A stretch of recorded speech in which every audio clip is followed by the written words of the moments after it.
Ah, Villeneuve, il parle de Max. Bizarre. Il doit rechercher cette qualité dans les équipes. Pourquoi bizarre? Si Verstappen décide de continuer ailleurs que chez Red Bull, Villeneuve estime qu'il devrait trouver l'équipe qui lui convient le mieux. Ça dépend de ce qui est disponible. Peut-être l'année prochaine, il n'y a pas d'équipe excitante qu'il pourrait quitter pour rejoindre, même si la plupart des équipes le voudraient.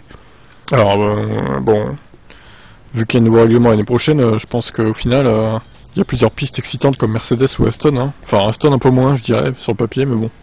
Même si anyway, le problème c'est Honda quoi. Grosse interrogation Honda, un peu comme Ford chez Red Bull. Le Canadien fait écho au sentiment selon lequel Verstappen devrait chercher l'équipe qui cherche à s'appuyer sur ses qualités. Après tout, Verstappen a expliqué à plusieurs reprises que gagner était la chose la plus importante pour lui.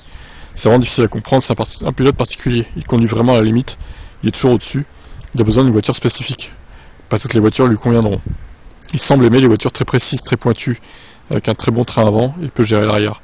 Il n'y a pas beaucoup de pilotes qui peuvent faire ça, ou qui peuvent faire ça de façon constante, et il n'y a pas beaucoup de voitures qui sont conduites comme ça ou qui sont conçues comme ça.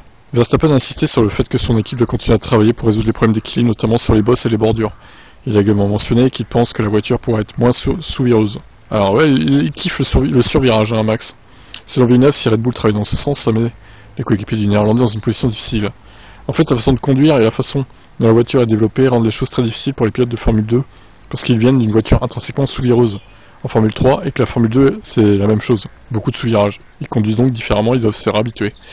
Bon bah Lawson il va pleurer, hein. Ça va être compliqué pour Liam. Hein. Bon, il va falloir qu'il s'adapte. Il aura peut-être une meilleure capacité d'adaptation que Perez du coup. Voilà, à voir donc l'année prochaine ce qu'il fera. Bon, de toute façon il faut déjà passer 2,5 millions, hein.